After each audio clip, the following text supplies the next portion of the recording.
Hello and welcome. So for those of you who are new here, I'm Renee Little. I'm a non-diet dietitian and the owner of Live It Nutrition. And today we have a video interview that we're doing, and I'm doing it with Aymie Rondeau, who's a chartered accountant and the creator of the Curvy Shop. And she lives right here in Calgary. So Aymie and I connected last year, actually, probably about, I guess it was last May, I believe. It was quite a long time ago.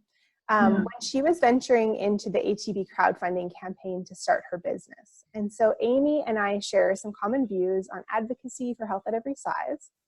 And when she was going through the fundraiser, I actually donated some appointments for her fundraiser. So that's how we connected. So I do want to put a trigger warning on the video. So we're going to talk about dieting and disordered eating behaviors, as well as that recovery process and what that looks like. So if that is triggering for you, just know that, and you may not want to watch this video. So welcome, Aymie. Thank you for having me. Yeah, thank you for being on here. It's so exciting for us to connect. Yeah, for sure. I'm very excited. Yeah, so I really, I want everyone to know more about you because I had that very short introduction for them. So can you introduce yourself and just let people know a little bit more about yourself and your business as well? For sure. Yeah, so if we haven't met before, I'm Aymie Rondeau. I'm born and raised prairie girl from Regina. I've lived in Calgary off and on for about 15 years. I initially moved here to complete my chartered accountancy designation. And since then, I don't really work in core accounting. I never really did. So I currently work full-time in supply chain for a large company here in Calgary. And then about a year ago, I started launching a small business focused on plus size fashion. But things really kind of ramped up earlier this year in February. I competed in the ATB Financial Build Her Business crowdfunding competition, which I ended up winning. I'm still kind of in shock about that because, I went into it based off of having an idea in my head about bringing more and higher quality plus size fashion especially to Calgary, but definitely all across Canada. I think there's a big gap here, and really hadn't sold any products or anything like that. But yeah, I think, the idea was very well received. It really took off like wildfire.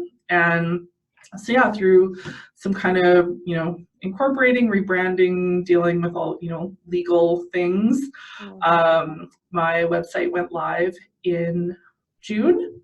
And congratulations.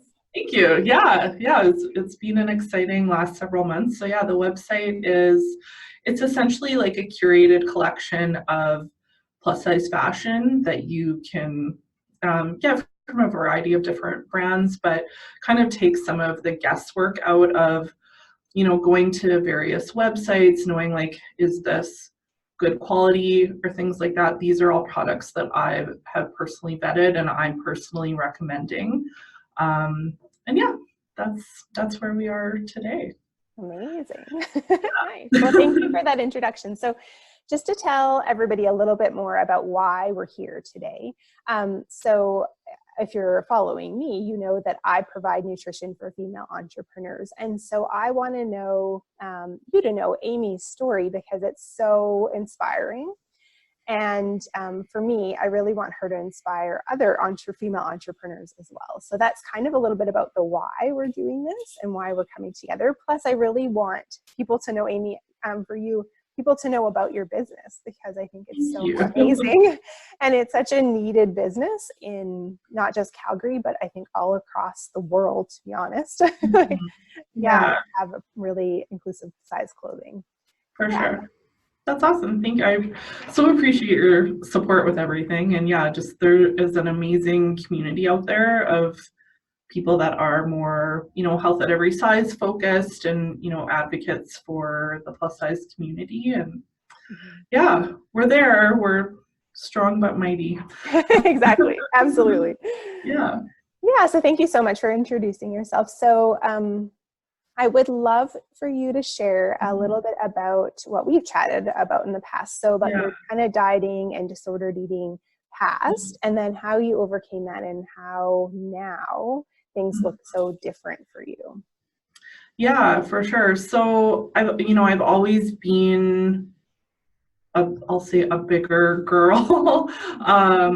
Was always the tallest girl in the class, and people thought I was a lot older than I was growing up because I was so tall and things like that. Always very athletic as well, like really into sports and dancing and figure skating growing up.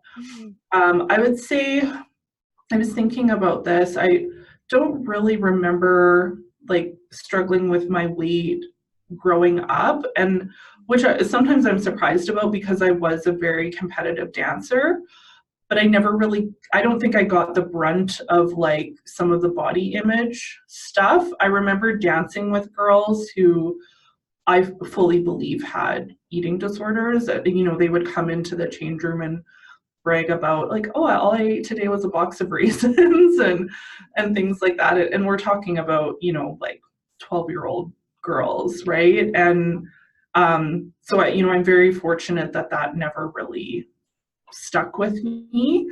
So I don't really remember struggling with my weight or anything like that until I finished high school. Again, I was super athletic growing up, and then all of a sudden you're in university, and that structure of like team sports and gym class and all of that is gone. And I found too, out of my group of friends, I was the only person that went to university right away. So I was kind of in this like world of my own, and I didn't. Looking back now, I know I just didn't have the coping skills, and I felt very alone going to school by myself, and I started to cope with food. So I remember going to class every day. On the way home, I would stop and get some type of fast food, and the weight started to gain.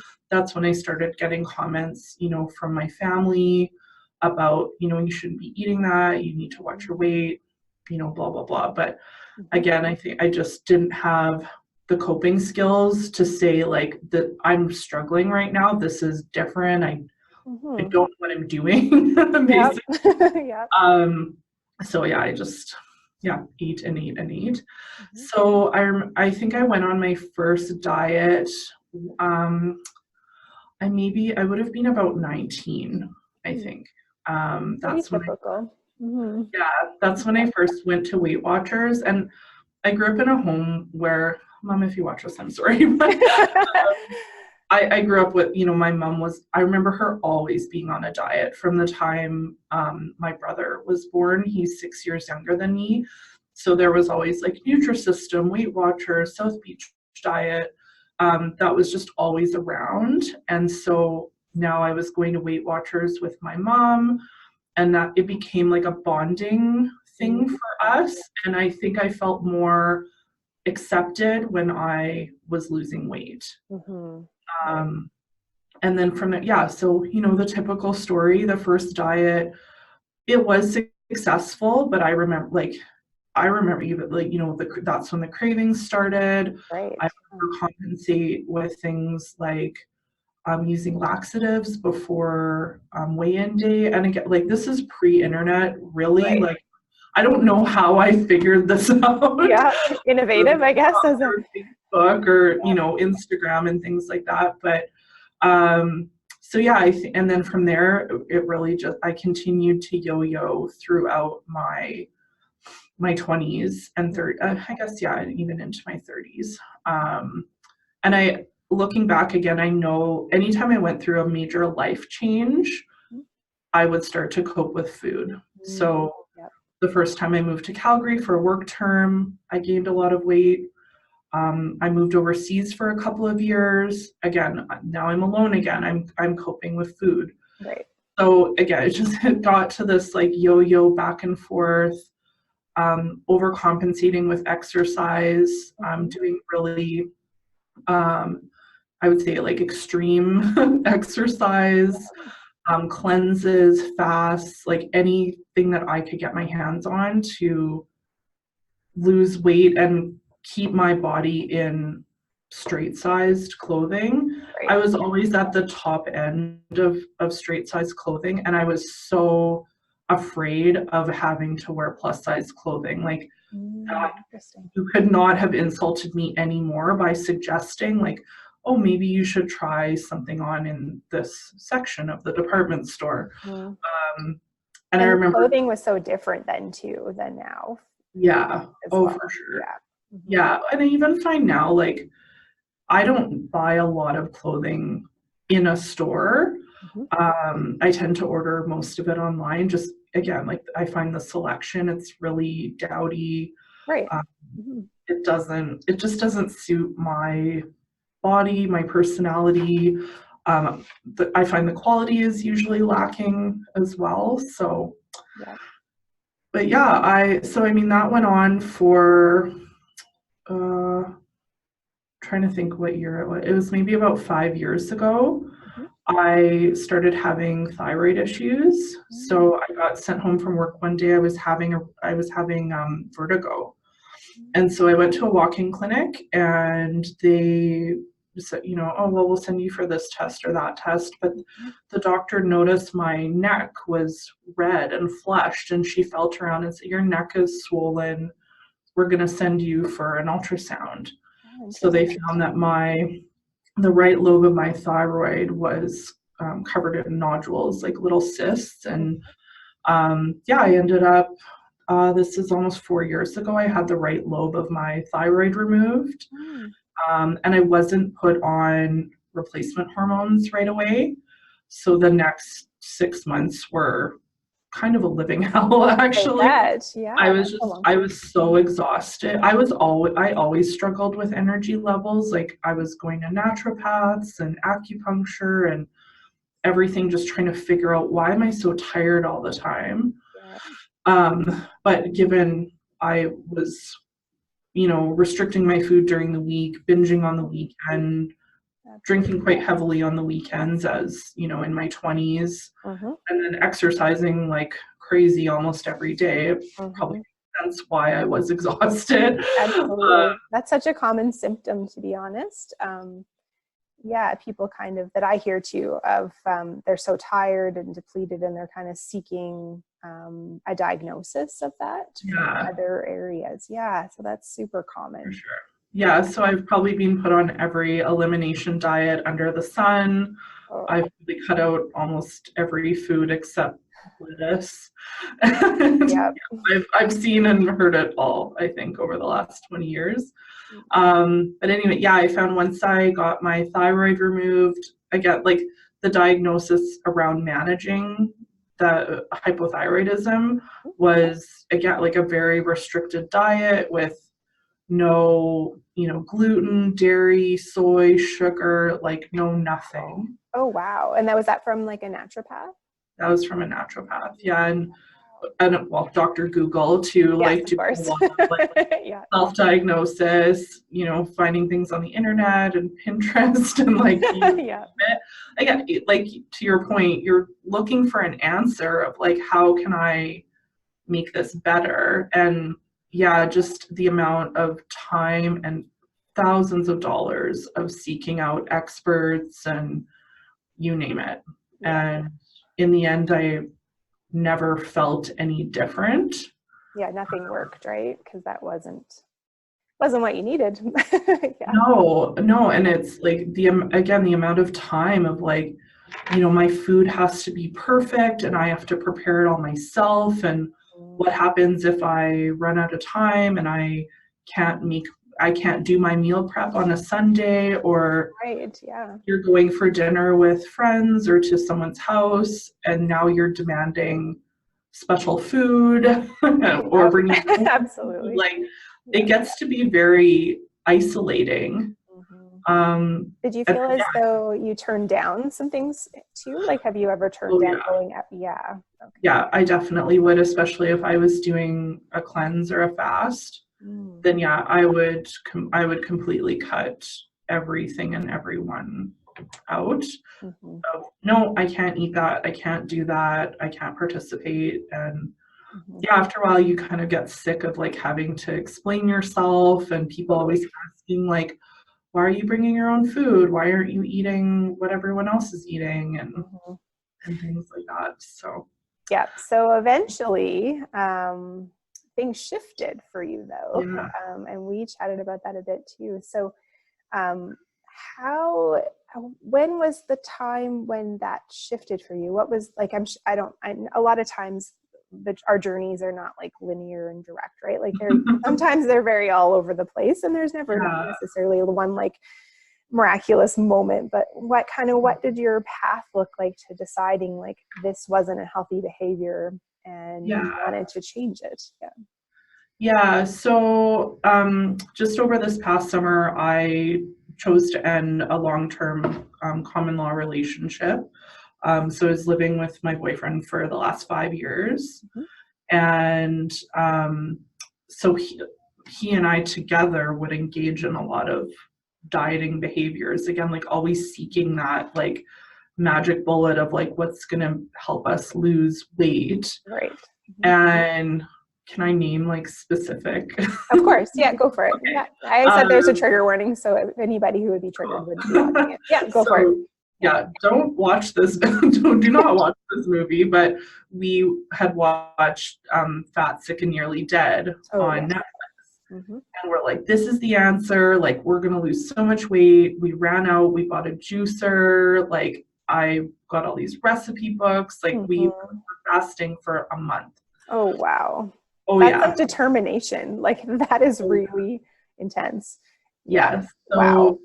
I didn't last like 2 days. And I've done juice cleanses before, so I knew like what I was getting myself into, but I just could not cope. And so I was going behind his back and eating while I was at work, coming home being like, oh yeah, I like totally had some juice today. It was so good. Yeah, feeling great. Some more juice for dinner. And eventually it came out that no, I've cheated on the diet like literally every day. Yeah, you weren't nourishing your body. You weren't giving it what it was asking for. No, but I mean, like you're just so exhausted and Absolutely. like you feel like you're on the verge of like passing out. Yeah. So anything that you can get in your body, like I just felt completely out of control. Oh, absolutely. Any sniff of anything, I was like just binging whenever I could in private. And the research again, like 100% supports that. Like when you restrict what your body wants, like calories, carbs, food, the pendulum swing goes in that other direction. Absolutely. Yeah. So you were like really like your body was like surviving and being like, I need to survive. Oh, totally. And causing all of those like physiological responses. Yeah.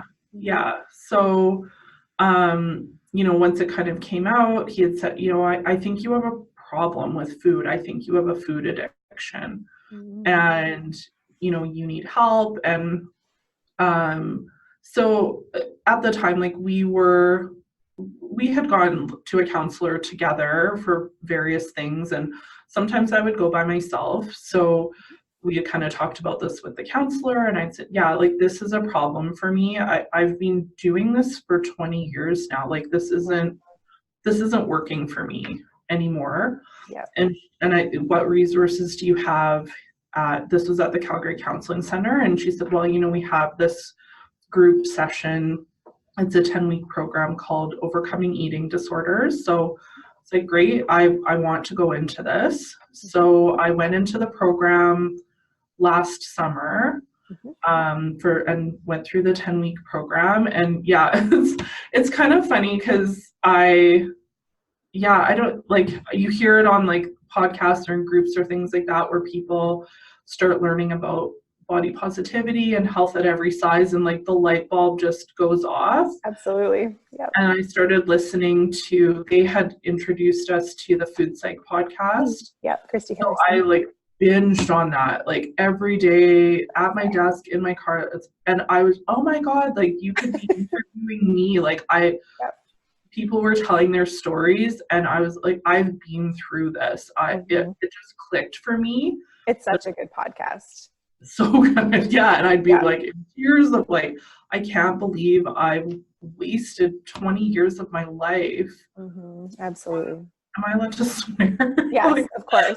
fuck this bullshit. Like I Absolutely. went through like the full range of emotions of like being mad and I can't believe I fell for this. I was mad at my family for Having all weight the bias. diet culture kind of Absolutely. BS in my house. I've worked through that of, I get it why people gravitate towards that, and it's in a lot of cases it's all so Absolutely. And our parents, like, bless them for raising us, amazing, like doing an amazing job. But they grew up in the diet culture era, right? Like yeah, my mom also grew up in the Weight Watcher era. She was on Weight Watchers, and, I have yeah, family and friends and neighbors, like her friends and neighbors that were also in Weight Watchers. So they also had the diet culture messaging in totally, their lives, right, given to yeah, them. So they are passing that on to us, if they know that or not,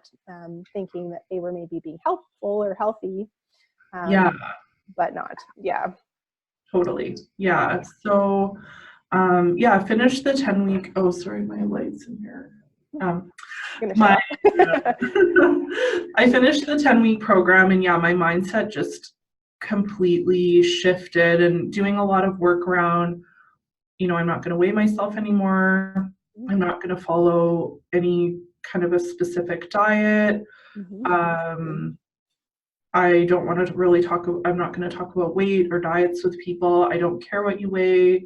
I don't care how many pounds you think you need to lose. Like, and so then my mentality started to change around drawing more boundaries for myself and being a bit more outspoken, which for me is always really hard. So now I'm being more outspoken with my partner, Nice.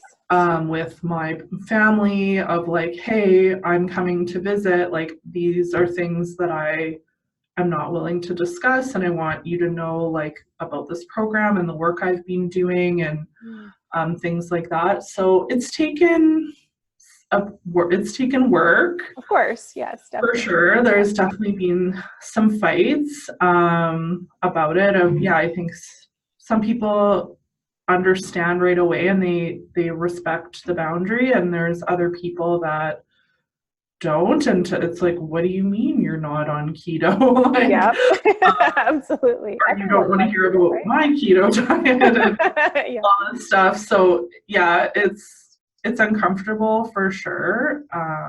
But good for you for like making that shift, knowing what you need and asking for it. Like that's just tremendously courageous. Yeah, that was a huge step for me, because I knew, even say like going to visit my family, that these topics were going to get brought up, and I had to have some conversations ahead of time to say, I want you to know about this, and I would really appreciate it if we could leave this off the table, and if it is going to be discussed, I'm going to walk away, kind of thing. So Amazing. and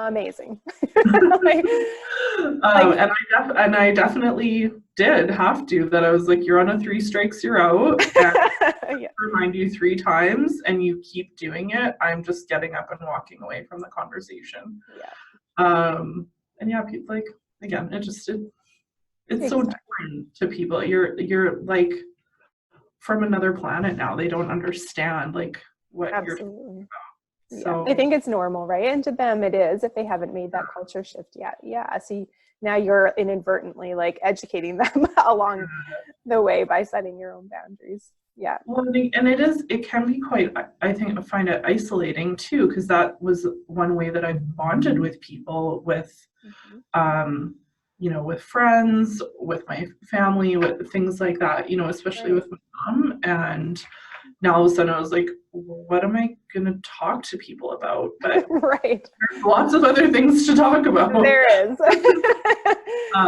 Yeah, I think Yeah. that's the fear that a lot of people have too on the podcast, like Food Psych podcast. I've also heard a lot of people mention that too. Like they're, once you remove the dieting conversation, like at work with colleagues or friends, family, partners, then what is left. And actually what happens is like a tremendous amount is left, right, to talk about. Like you start talking about things that are just very interesting. And yeah. And, well, and I find it so funny now when I hear people talking about diets. I'm just like, oh my God, like you have nothing else to talk about. Yeah, exactly. There's a big world out there, and I find too, I'm having more like rich, real discussions. I find, and especially with people that they have made that shift as well. And once they kind of know what I'm about, then we have a lot more conversations about, I guess kind of like growing up in diet culture and like experiences we've had. What does it take to walk away from it, and things like that. So yeah, I feel like I have better relationships now than I did before, because I feel like they're real. It's not just based on we have a bond because we're doing a diet together, or we're either like sharing our successes or or maybe failures. It's just talking about maybe your business and your job and totally things, which is amazing. So I guess on that note, that's from going through that program, that's what really triggered or I guess sparked the idea around, okay, like, you know, I'm accepting this about myself. By that point, I'm still kind of on the cusp of it. Some things I'm at the top end, other thing I'm at like the low end of plus size. But it's like, okay, I'm like accepting this about myself. I'm buying plus size clothing. I'm not trying to like hide the tags or whatever. And that's where I started kind of working through. I'd always wanted to do something entrepreneurial, but I never just quite knew what. And then once like the light bulb went off, I'm like, this is it. There's nothing, no one is focused on this, but definitely not in Alberta. Do you think if you hadn't actually gone through the disordered eating program, like at the Calgary Counseling Center, understood, kind of started setting all those boundaries and really like shifting and changing your life, like do you think you would have even had the idea to start your business? No, definitely not. No, because I was so like in denial about my body size and my body shape, and in that mindset of like, no, I need to control this to stay in straight size clothing, right? You know, and just like absolutely not, like I'm not buying these clothes, like I could think of nothing worse. And just like really fat phobic. Sure. Definitely. And I think the fashion industry is very fat phobic as well. So that's just like, you're just like breaking down so many barriers and so inspirational. It's amazing. Thank you. I think it's gotten a lot better. And like when you seek out the resources, they are out there. I just didn't even know. I didn't know what I didn't know. And I didn't know there was this whole other world out there of, you know, there's so many bloggers and sites. Like there is a ton of resources out there. And that was a project that we were given in the course, was curating our social media. Oh, amazing. So I went through and I left all the, you know, Hashimoto's and all the hypothyroid groups that were taught, like thou shalt not eat almonds, but you may eat cashews, and you know, all this stuff kind of. Diet. I left all those groups. If something triggers me on social media, like certain accounts, block them, unfollow them. Like you don't. They don't know. They don't care. No, they don't know. Exactly. Absolutely. Once I started filling my feed with, you know, women that looked like me and, you know, with more body positive messages, and when that's what you start seeing every day, all day, then when you see things that are, you know, like if I see a photo now of like a model, like a normal sized normal, a small sized model, like, oh, what's like, it looks so weird to me now because I don't look at it. Like I hardly would ever see an image like that.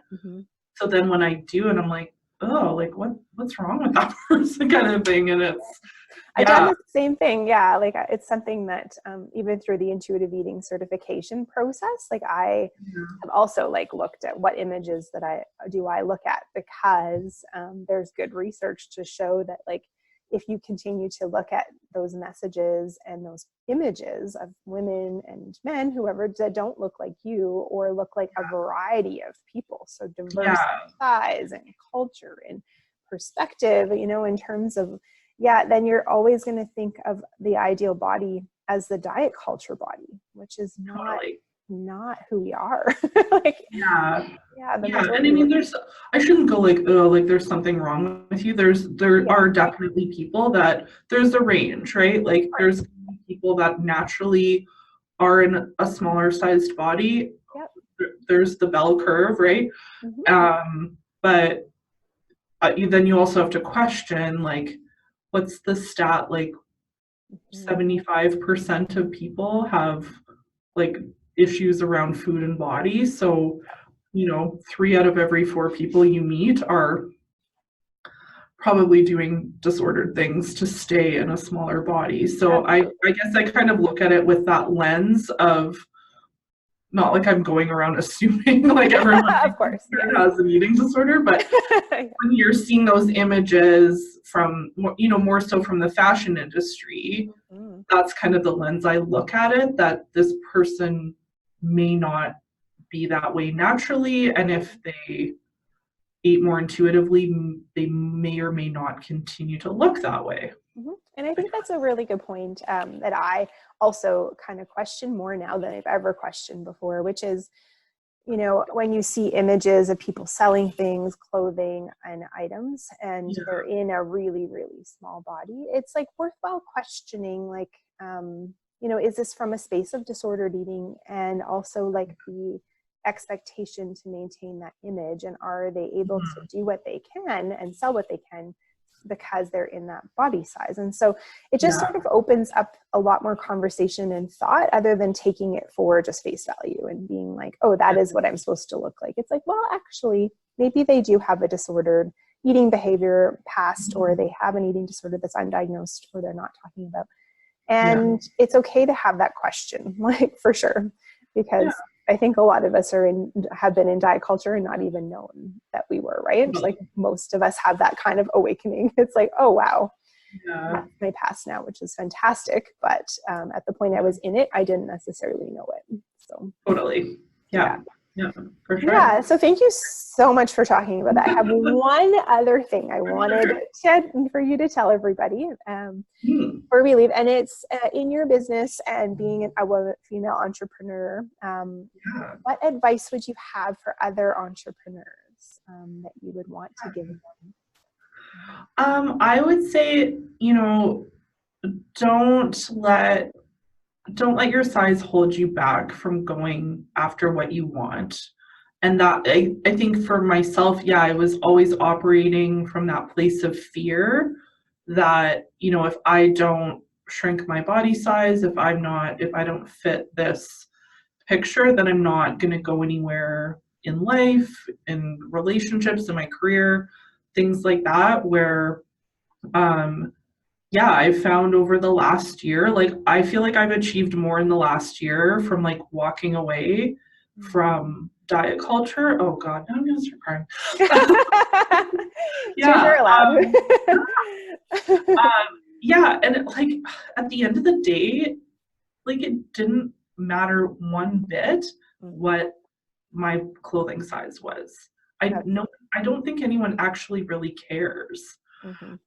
And if they do, then do you want that person in your life, or do you want to do business with that person, or be in a relationship with that person? So now I find I'm going out into the dating world and dating in a larger body. It's I look at things with a different lens. So that would be my advice to whether they're entrepreneurs or not, just women in general, of like, you're not defined by your size, and there's so much more to you and to life than dieting. And Yeah, That's go for it. beautiful advice. So lovely. Thank you so much. So I want people to find you. So where can they find Yes. you on social? Yeah, so our website is shopthecurvy.com, and then we're on Instagram, Facebook, and Twitter at shopthecurvy. Amazing. Yeah, Nice. Well, thank you so much. This has been just such a pleasure. thank you for And having me. yeah, thank you. And I think everybody who watches this is going to take something from it that will be beneficial for them and their business. So thank you so Yeah, I hope they do. And if anyone wants to chat more, I love coffee and wine and craft beer and much. Awesome. things, and I'm always happy to chat with anyone about anything, business, clothing, you name it. Awesome. Well, thank you so Oh, much, Aymie. thank Have you. a lovely day. And it Thank was you. You too. so much fun. It was so great to have you. Thank you. Thank you. Okay, I'll chat later. See ya.